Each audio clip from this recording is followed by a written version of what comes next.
One person came and told me, while I was doing dawah, one non-Muslim came and told me, mind your own business.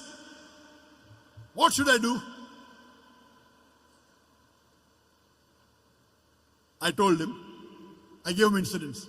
Suppose you and your family, along with your wife and a small kid of 4 years old, goes on a hill station for a holiday. While you're on the hill station, on the hill, when you and your wife are talking, your son, 4 years old, walks away from you and is walking towards the edge of the cliff of the mountain. By the time you realize, he is far away, you can hardly see him. But you say, Ahmad, be careful. But your voice cannot reach there. He's far away. You can see him. While your son is walking towards the edge of the cliff, there's the elderly gentleman standing at the edge of the cliff and admiring beauty. He looks at your son, he smiles, and he continues admiring beauty. You want to shout, oh, mister, save my son. But your voice cannot reach there. Mister, save your son. Save my son, please. Voice cannot reach. The elderly gentleman looks at your son, smiles. He can see your son walking towards the edge of the cliff. After some time, your son falls over the cliff. When you go to that man and tell him, why didn't you save my son? He gives the reply, I was minding my own business. And he's right.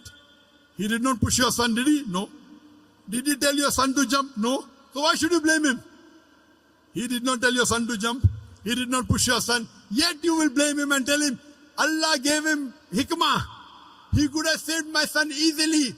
He didn't even have to take a step forward. He only had to stretch his hand and my son would have been saved. Will you blame him or not? Yes or no? You will tell this person, my son is masoom. 4 years old, he doesn't know. This elderly gentleman could have easily saved him. He says, no, I was minding my own business. When anyone tells you, when you're doing dawah, that mind your own business, tell him, that's what I'm doing. I'm minding my business. It is the business of every Muslim to mind other people's business as far as deen is concerned. Let me repeat. When anyone tells you mind your own business while doing dawah, tell him, it is the business of every Muslim to mind other people's business as far as deen is concerned. كنتم خير أمة أخرجت للناس تأمرون بالمعروف وتنهون عن المنكر. We are the best of people because we are enjoying what is good and we forbid what is wrong. That is what we are doing. We are doing our duty. We are enjoying the good and forbidding what is wrong. We are doing correct. Why you should feel shy? Why you should be ashamed? Imagine if you have a non-Muslim neighbor and you don't do dawah to him and he dies as a mushrik. On the day of judgment, Allah will ask him, did you accept Islam? He said, no. He said, no one told me. That's right, but didn't you get the message? Allah gives the message himself. He didn't accept Islam. He'll go to hell. Allah will ask you, did you deliver the message to your non-Muslim neighbor? And if you say no, you will follow him. You will follow him because to deliver the message to the non-Muslim is fard. If you do not deliver the message to your non-Muslim neighbor, you will follow him and you will also go to hell.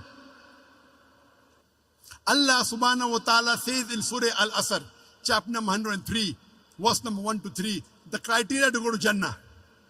Rahe Nijat, the way to paradise. Allah says, Wal Asr. Innal insana lafi khusr. Illa alladhina amanu wa amilu salihati wa tawasaw bil haqqi wa tawasaw bis sabr.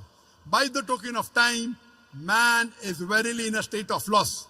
Except those who have faith, those who have righteous deed, those who exhort people to truth, and those who exhort people to patience and perseverance.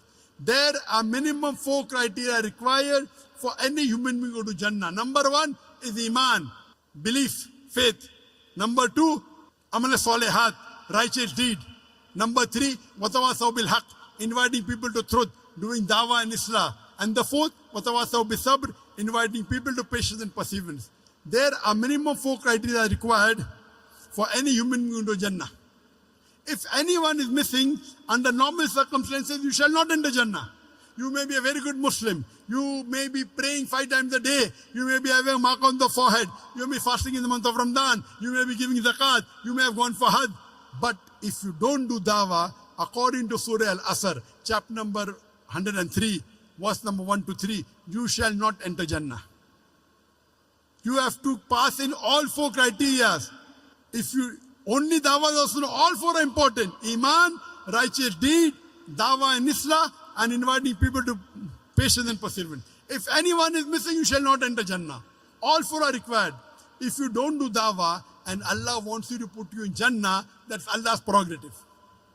He can forgive your sin and put you. But under normal circumstances, if you don't do dawah, according to Surah Al-Asr, you shall not enter Jannah.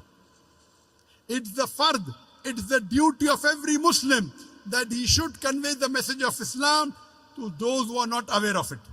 Dawah is fard in Islam. At least a part-time da'i.